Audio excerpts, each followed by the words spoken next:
Welcome to the Wake Up Dad Show, a Daddiest production. This podcast is for you, Dad.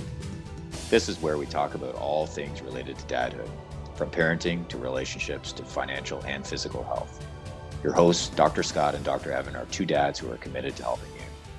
Join our Facebook community by searching Daddiest, where conscious dads connect and collaborate.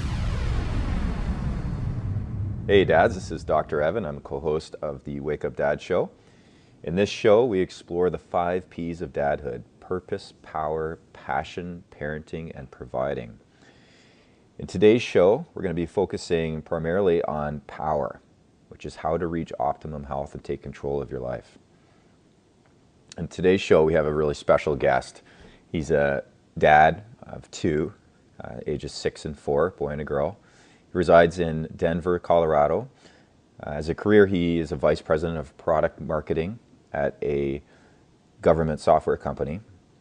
However, life took a turn for him in 2012, and he has since created and made some massive changes. He now operates Fit Dad Fitness. I might have got that wrong. You can correct me. Geared towards dads living a healthy, active, and involved life with their kids. So please welcome Michael Ashford. Welcome to the show, Michael. Thank you so much, Evan. I appreciate it. And yeah, fitdadfitness.com. So you got it. Okay, good. Fitdadfitness.com. There was a missing word in there, and I was like, that doesn't look right. Okay, right. Good. All right, so I thought as a starting point, if you could just share with the listeners a bit about your story and what happened in 2012 for you and what changes you made after that. Yeah. 2012, I was a 132-pound skinny guy, like just really thin, and had always been growing up. I was a cross-country runner and track runner in high school, and that always had given me this, I'll say, false sense of security about my health. I didn't really think much about it. But in 2012, I took my wife and then my really young son at the time on a business trip with me. We went to Ocean City, Maryland. I was speaking at a conference there. And, we were, after the conference one day, we were walking on the beach, just having some family time. And my wife snapped a picture of me holding my son's hand as we were walking up and down the beach and looking at the waves and the seashells. And a little bit later that day, she showed me the pictures, and I was flipping through her phone, and I came across this picture, and it startled me. I was just like, I don't look healthy. I am too thin. I have no definition to my body whatsoever. And I don't look how I pictured a healthy, fit, active guy to be. And I had always considered myself that. And then I see that I'm sitting there holding my son's hand, and I say, gosh, I've got to do something about this, because I've got to be in as good a physical condition for him now. Like he's dependent on me to be a provider, to be there for him, and I want to be there for him for as long as I possibly can.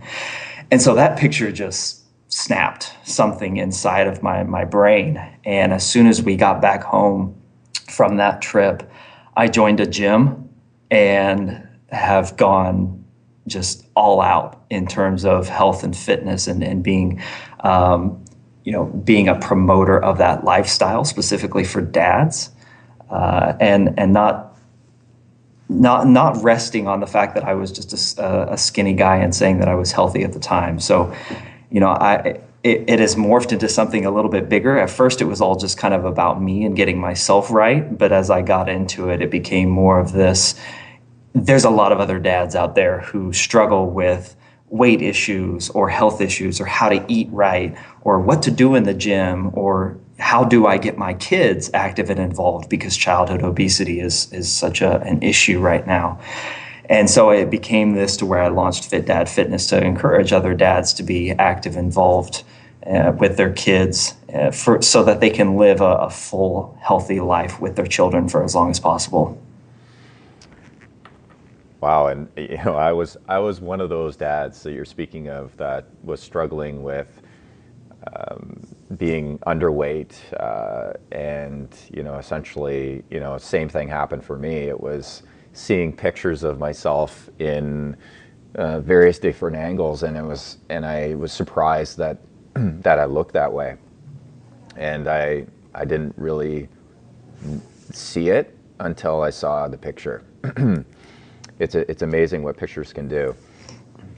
Yeah, smartphones are an amazing thing, aren't they? You can just turn that screen around and see for yourself what the rest of the world sees. And I know it's spurred a lot of guys to action. Absolutely. And it could be a challenge for the dads listening, is to get a picture taken of them and to really take a look at that picture and ask themselves if they want to make any changes from there. You mentioned childhood obesity or childhood, kids being overweight. And we recently came upon a stat that says that 100 million children in the world today are obese. So it absolutely is a trend that's growing, and it really is up to us to make a difference. Like, kids don't have the choice. We choose for them. And so if our kids are growing up overweight or obese, it's on us. And essentially we have to create the lifestyle to help them be healthy and an ideal body composition. So I know you're going to talk about that a little bit later on. So I thought, and also to the listeners, we are bringing in a bit of the P of parenting here. You mentioned, Michael, about being clear about your role as a dad, and that you really took responsibility for your role as a dad, and that part of that role is to be around, to be healthy. And our kids are hoping that we're going to be with them forever. And I remember when I was young, I lost my dad when I was 17. He was 45. And my kids know all the details of the story. They're very curious about what happened to him and so on.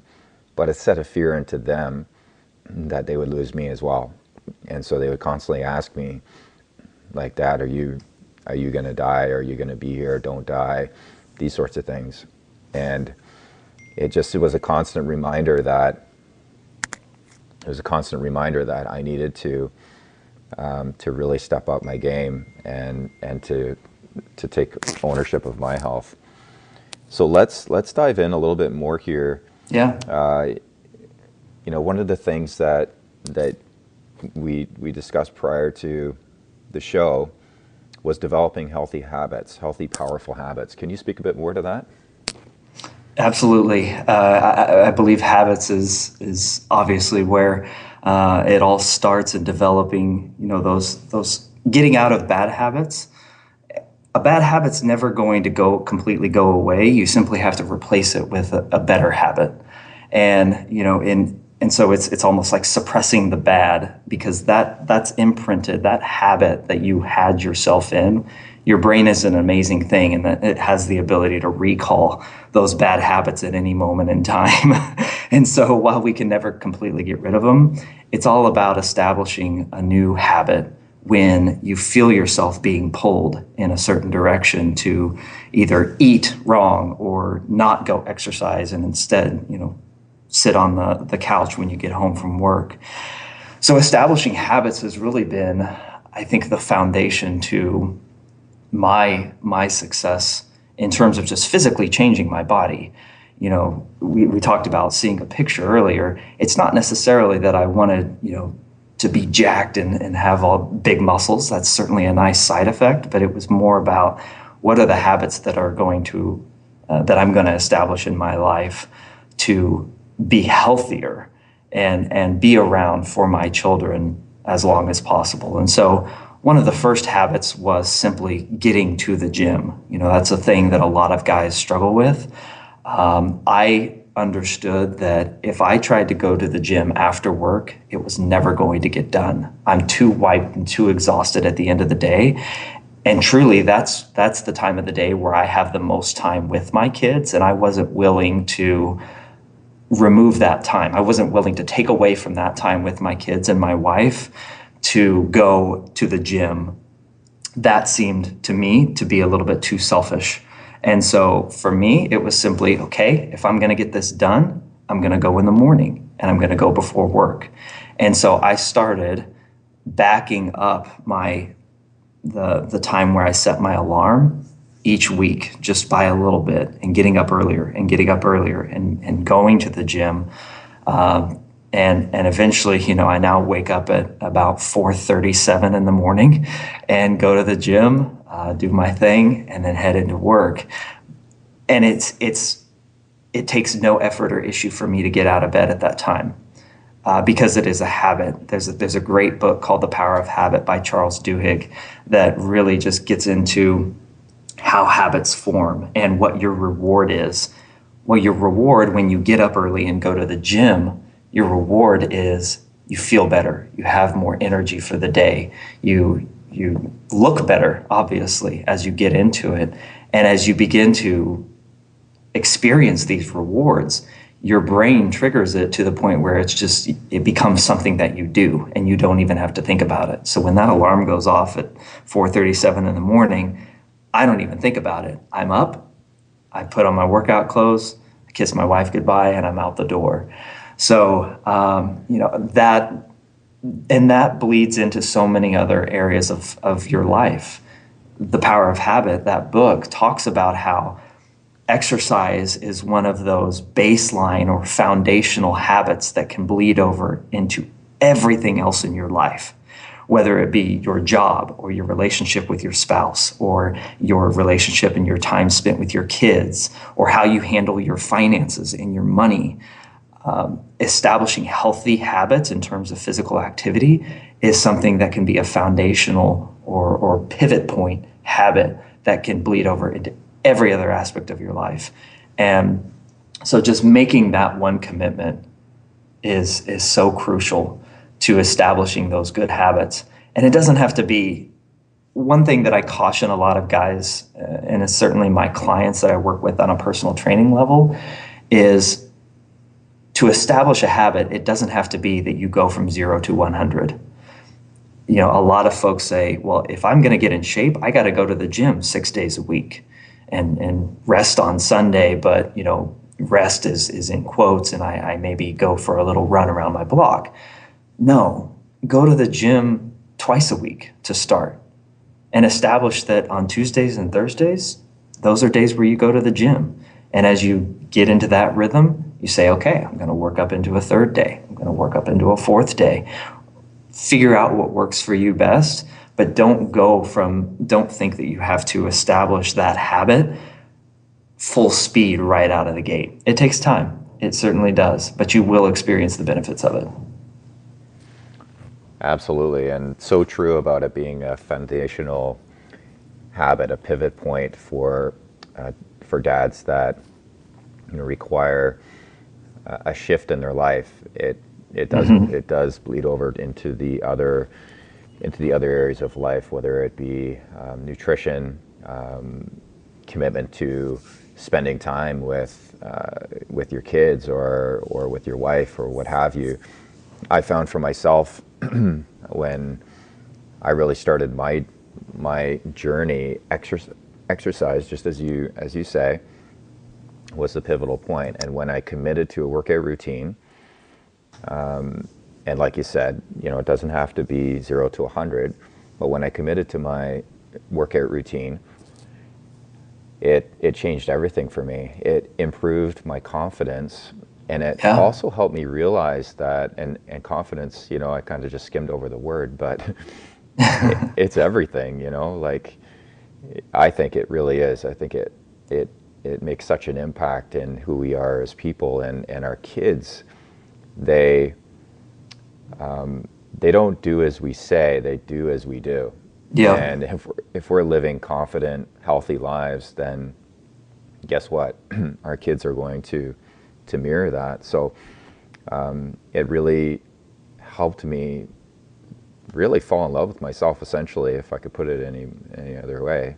Yeah. It would be that. And I started to take care of myself in every way possible, and really helped me keep my power. So what I mean by that is, I became a lot more in tune with my strength as a person. And if I was aware of that strength dwindling, whether it be through communication with another person, I became very aware of that, and I was just a lot less tolerant on my energy going down as a result of experiences. And so I just became a lot more, what would be the way, resilient and protective of my energy. And it really was exercise that was the foundation to all those changes. Confidence is a beautiful thing, isn't it? I mean, it's just when you are confident in who you are and what you're all about, it really does, like you said, it bleeds over into everything. And one of the best pieces of advice that I ever got from a mentor and friend was, so many people say, well, I'm weak in this area and I'm going to focus on this.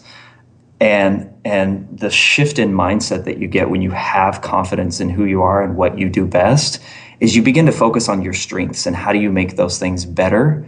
And the other things are pulled along with you to where, I hate cliches, but rising tides raises all ships.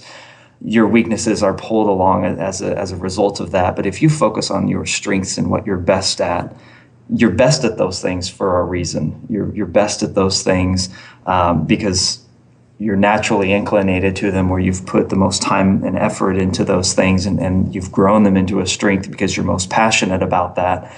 The rest will pull itself along. And for me, I'm passionate about my family. I'm passionate about my health and fitness, and I'm passionate about my faith. And as I pour into those things and invest my time there, the rest of the stuff either becomes trivial and meaningless and falls away. And I understand that, and I'm willing to do that because the other three are so important to me. Or they're pulled along and pulled up and made better because of the fact that I am so invested in those three areas of my life. And something you're speaking of there is value-driven choices. So you're looking at your life values, and you're matching up your actions and habits to reach and to fulfill those values to the best you can. And I find a lot of people, they base their decision on an event. So it may be getting ready for class reunion, or for that trip down south, or the summer, you know what I mean? And then the event happens, and then there's nothing that's really driving their habits moving forward. And so, I offer to the viewers to make your decisions based on values and match your habits up to make your values happen and fulfill on those values. Totally agree. Great. So the other thing that you mentioned pre-show in our communication is the concept of growing our own tomatoes and how that relates to the long-term journey and seeing lasting change. Can you explain the term growing your own tomatoes? Yeah, this is the mantra by which I live my life. So if I can story tell a little bit here, one of the most influential men in my life was my grandfather on my mom's side. And he passed away several years ago. And as I was driving to his funeral, I'm flooded with, memories of him and emotions about him. And, I recall this scene from my youth where he and I were out in his garden. And my grandfather was a fantastic gardener. And the food that he grew in his garden sustained us for many a summer. But he and I were out there just walking through the rows of vegetables, and we came to the tomato plants. And he's sitting there, he's showing me the ripest ones, and he stands up and he kind of looks up and down the row a little bit and looks down at me, and he says, Michael, a tomato that is given to you will never taste as good as one that you grow yourself. And, I, being that I was probably 8 or 9 years old at the time, and I didn't like tomatoes, I was like, well, I think they all taste disgusting. So, and, he just laughed, and we had a good laugh about it. And then, we eventually went about our way and went inside and had a great home cooked meal from my grandmother's kitchen. But, that day, as I was driving to his funeral, I recalled his words, and it just came to life that he was not trying to teach me about how good a tomato tastes. He was trying to teach me about the value of hard work. And sorry, I'm getting a little emotional here, but he wanted to instill in me the idea that to get what you truly want, to get the most out of your life, to feel good about what you're doing, you have to put in the work yourself. To get the most value out of the effort that and the time and energy that you give to the activities that you pour yourself into, it is never going to feel as good if you take a shortcut, or if someone just hands you your success or the good things in life.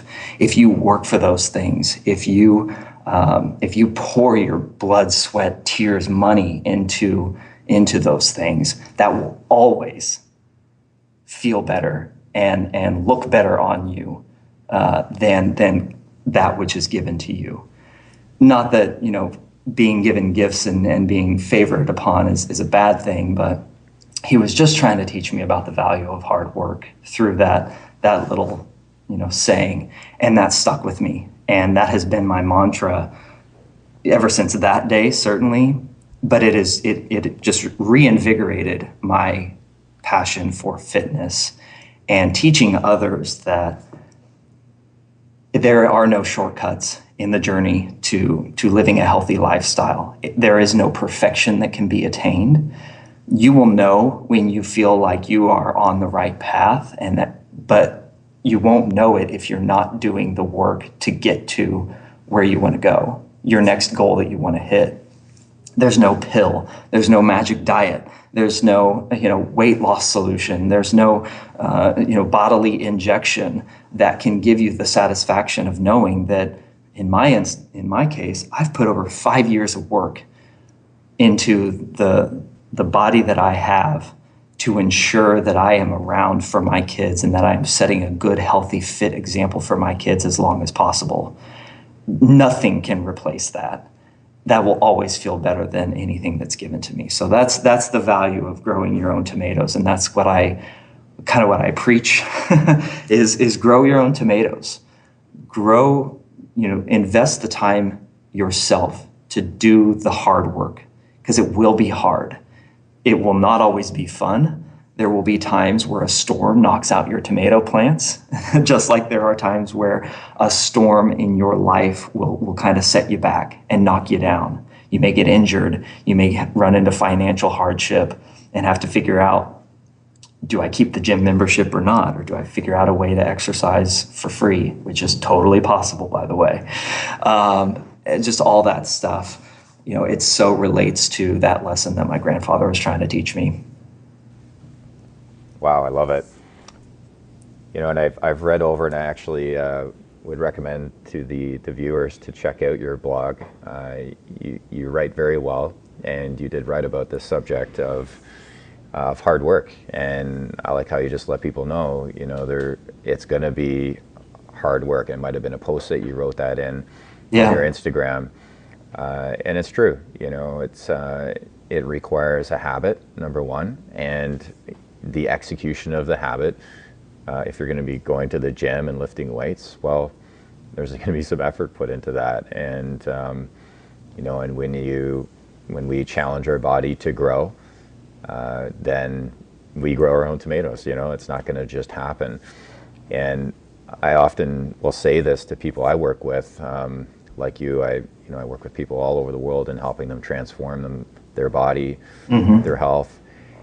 And I let them know that, in this day and age, health doesn't just happen. No. Like, if we don't put effort into it, we will not have it. Maybe in previous centuries, with the way lifestyle was and the way our food supply was and just the overall habits of people, they set people up actually to be a lot more active and eat healthier foods. And nowadays it's very different. Everything is actually geared in a very different direction. So I believe that in order for us to reach optimum health, we do have to put effort into it. We have to focus on it. It's not going to just land on our laps, and it will require some discipline and hard work. So I really appreciate that message. Yeah, and like you said, everything today is geared towards comfort. And so many of us value our comfort over the satisfaction of hard work. And so, comfort manifests itself in, fad diets or pills or, shortcuts to health. And you can fill in the blank with whatever you want there. But while those may get you there in the short term, long term, they don't last. And so you go right back to where you were, and you go through this up and down cycle and get discouraged. And eventually a lot of people give up because they're afraid of the initial upfront hard work to establish the habits and lifestyle before it becomes who you are and it no longer feels like work, it becomes your passion. Don't value your comfort over your growth is really, the key message there. Absolutely. Yeah. If we're comfortable all the time, we're not growing. That's for sure. Never. Yeah. So now I know you really value getting your children involved in fitness and making it fun. And I just wanted to ask you, what are some of the things that you do to make that happen? Just so our viewers can get an idea how they can get their kids involved. Yeah. I mean, kids have such a sense of adventure. Everything's new to them. Everything's exciting to them, as long as they're doing it with you. Like, that's really what they see their mom and their dad as, the pinnacle of coolness, at least at the age of that my children are at, 6 and 4. They just adore myself and my wife. And so what we want to do that we say is fun and that is, gets them involved, they want to do as well. And so from a fitness standpoint, it can be as simple as, hey, we're going to take a walk around the block, or we're going to walk to a new park instead of drive there. And then when we're there, don't just sit back, Dad, on your phone at the park and look up sports scores and check Facebook for the 100th time. Play tag with your kids. Chase them, play hide and seek, like make up games. One of the best games that my dad did when I was a kid was we would go to the park and there would be those, bridges that the kids could cross, and my dad was the troll under the bridge, and he would try and grab us from under the bridge. You can be creative in those spaces. It doesn't take much to entertain a child in that space. So. My son, now that he's getting a little bit older, he's getting into sports. The more we can foster that without pushing our own prerogative on him, that's what we want to do. So, if he wants to go shoot hoops at the park near us, I value that over watching another episode or rerun of Seinfeld or Big Bang Theory. So I'm going to do that, rather than, sit on the couch for another 30 minutes and tell him, well, no, we're not going to go today. Maybe we'll go this weekend. If he shows interest in that, like, dads, you got to jump on that. If your kids show interest in activity, you've got to jump on that. Sometimes my wife and I do our workouts at home when, we don't feel like driving to the gym. Man, get your kids involved. My son the other day challenged me to do 100 push-ups with him, just out of the blue. And, so he and I did 100 push-up challenge. I'll say his form needs a little bit of work, but we're working on that. But, they see something that you're passionate about. And in my wife and I's case, it's our health and fitness. And they want to be a part of that because mom and dad are amazing and they're cool. And so the more you can just loop them into that. Another thing is with the kitchen and cooking. I'm a huge proponent of dads getting in the kitchen and cooking. That is not just a woman's job or just your wife's job or your significant other's. Get in the kitchen, learn how to cook. Following recipes is not hard, and involve your kids. I love to pull chairs up to the counter and have my kids sit there and help me. I don't let them use the knives yet, but they can add ingredients into a pot, or they can add some spices. They can watch me do things and I'll explain it to them. And really, again, it's all about just setting them up for future success. My mom cooked every meal at home growing up, and I eventually got into that because I saw her do it. I took interest in it. And when I went out on my own for college, I wasn't interested in eating ramen and, mac and cheese every day. I wanted to know how to cook, affordable, healthy, nutritious meals on a budget. So, just those things, they they're sponges, like you said earlier in the podcast, Evan. Like, they're sponges. They will do what you do, and that is as much true for bad habits as it is for good habits. And so, if you establish the good habits in yourself, it's really easy to get your kids involved in those good habits too. Wow, so many great nuggets here. One of them being when your kid asks you to, go shoot hoops. My daughter yesterday, Dad, do you want to go in the trampoline? And actually, I had to, my head was pounding for some reason yesterday. And, just looking into her eyes, and I was like, she needs this. She wants me to come. And you could just see the joy. And she came up with all these games of us bouncing like bunnies across the trampoline, back and forth, racing. Of course, she won every time. And then she wanted me to start doing flips and stuff, and that's where I drew the line, because I'm like, I can't do flips right now. You gotta understand your body, right? Yeah, like I still need to be able to walk. So yeah, and my son yesterday, he asked me to play like 3 or 4 different sports. Now I did one of them with him, but sometimes they get carried away. But absolutely, because I find that I'm not there yet, but what I've heard is that there will be a time where they stop asking. Right. And exactly. you definitely want to create those memories early on. And same with the cooking. Our son takes no interest at all in the cooking, but our 2 daughters, they like to get involved, especially our little one. Yeah. And once in a while, my wife can get my son involved in the kitchen as well. But yeah, they really, they really look up to us. And one of the fondest memories I have is when I was really focusing on building my body and actually aiming for doing a physique competition. So I was, really into it, and I still obviously am into building my body, but there's just more of a focus. And then my kids came to the event and they saw me flexing on stage and doing all this. And we came home, and it was probably like about a month and a half where all of our kids were figuring out how to flex their abs and do double bicep posing, and it was just the funniest thing seeing them do this. And and my wife, she does yoga at home a lot. Yeah. And well, not a lot, but she does it once in a while, and she tries to do handstands and stuff. So she's got the girls both practicing doing handstands and doing yoga moves and that sort of thing. So yeah, it's really a lot of fun. We've had some good laughs doing this together as a family. So yeah, I love what you're doing with your family, and great nuggets for all of the listeners out there. That's awesome. Yeah. So I've got one last question for you, and this one wasn't planned pre-show. So this one is, how do you get away with getting all these selfies at the gym with your shirt off? You go after hours and have somebody take your photo with you. No, it goes back to the confidence thing. And for me, I just have it in my head, like I'm creating content. Like, I don't know if you listen to Gary Vaynerchuk, Gary V, much. He's all about document over create.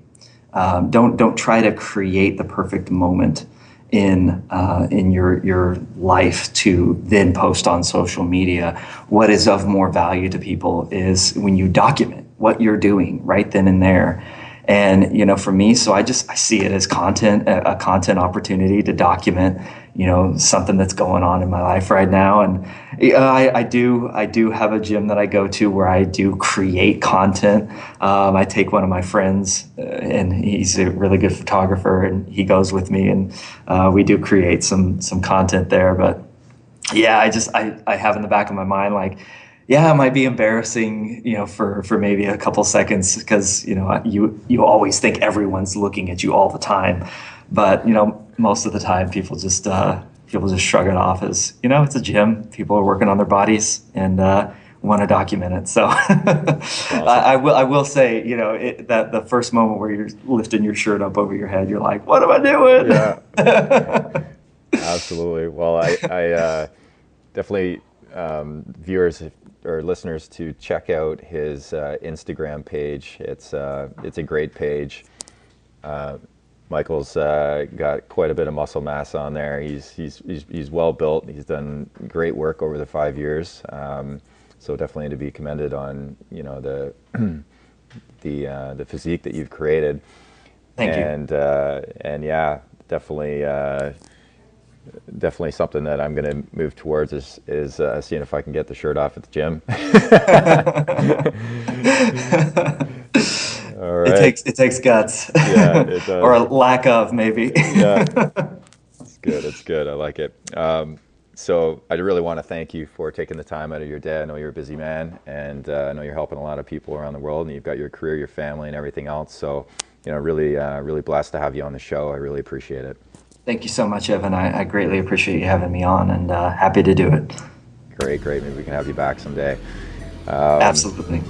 So, dads, just remember, you're not alone. We're in this together. Take care, everybody. Thanks for listening. Remember, join our Facebook community, Daddiest, where conscious dads connect and collaborate.